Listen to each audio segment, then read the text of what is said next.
Please welcome longtime friend of Michael W. Smith, actor James Caviezel.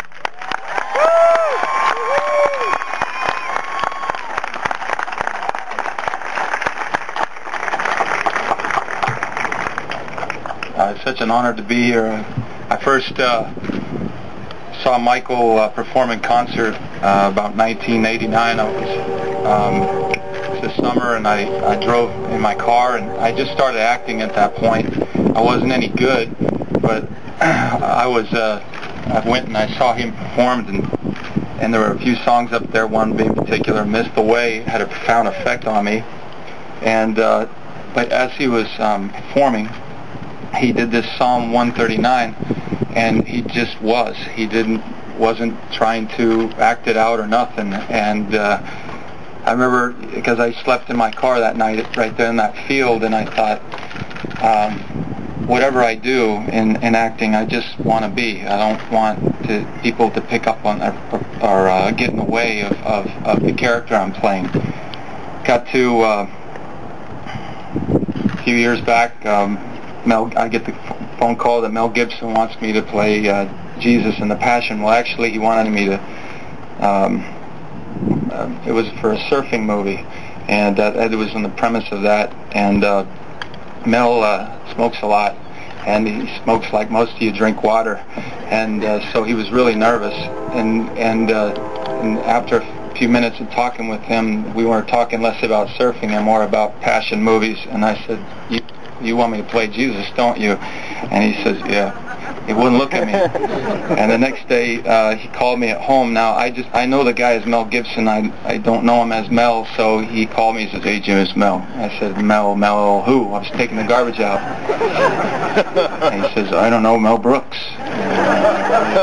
And he said, "Do you really want to play this Jesus guy?" And I said, "Oh my God." He said, "What?" I said, "I just realized my initials are JC, and I'm 33 years old." And he said, "God, you're freaking me out." From that point on, we were the film was only supposed to last maybe 12 weeks, and it ended up going on for 5.5 months, 6 months, and my call times were from 2 in the morning till 10, and in the most awkward position for them to apply the makeup. And when we went out, we called it Mel Hell. I'd get on this cross and I would just freeze. But day after day, I was averaging about 2 hours of sleep every night for about a 4-week period. And I got pneumonia, and I also separated my shoulder. And when you're up there on the cross, you start to asphyxiate.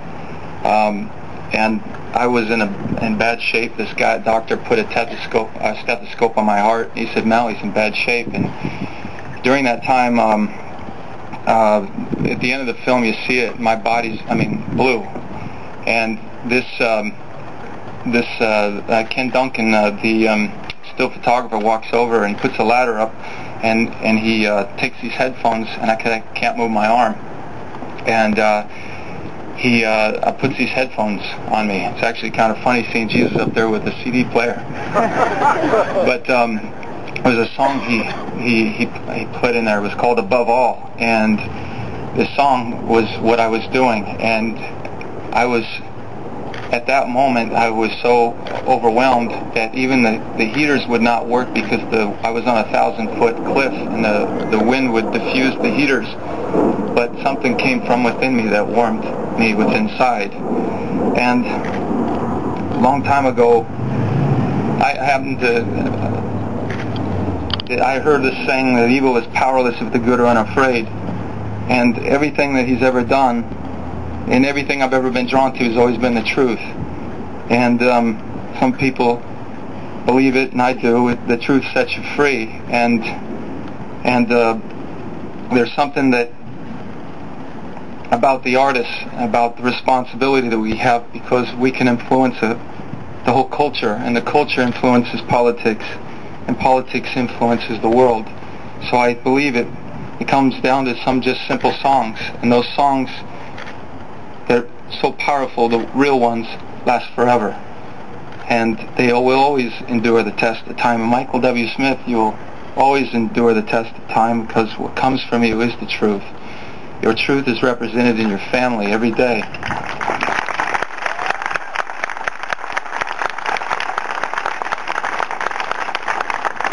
Every day, you know, your wife is just the most beautiful, precious rose, and you treat her as such. You water the flowers. Someone told me a long time ago, Jim, never forget to water your flowers. I said, my flowers? He says, your wife, your children.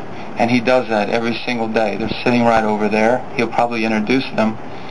And his family, they obviously were he was the fruition of something great that came from great family and people that stayed with the truth. That along this, I heard this before I came over here. It said every generation of Americans needs to know that freedom exists, not to do what you like, but having the right to do what you ought. Certainly, Michael, you have done what you ought to do, and I'm so honored to be here to welcome you into the Hall of Fame here in Music City. Walk of Fame. You are definitely one of my truest friends. God bless you, and come on up here.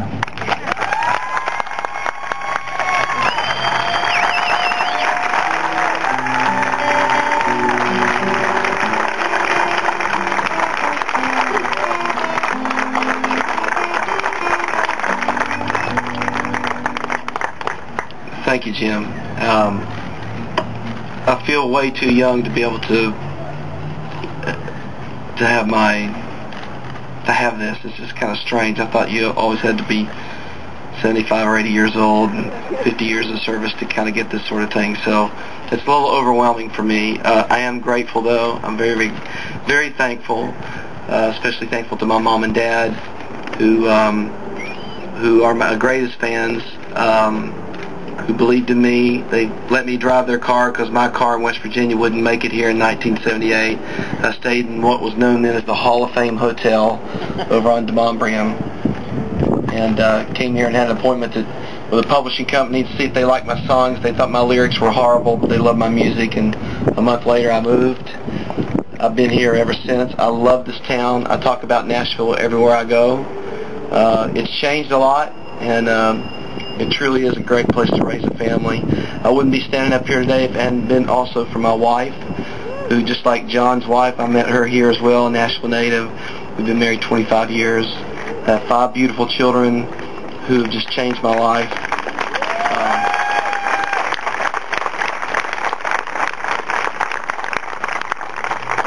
And other than my relationship with the Lord, which is the most important thing, my family's always been right behind that. And hopefully my family's always known if my career ever got in the way of my family, I would have quit a long time ago. So here I am working on my 20th album. I'm pinching myself. I'm blessed beyond measure. I'm a grateful man. I don't deserve it. So I just thank the Lord for what He's done for me, and thank you for this honor. I appreciate it. God bless.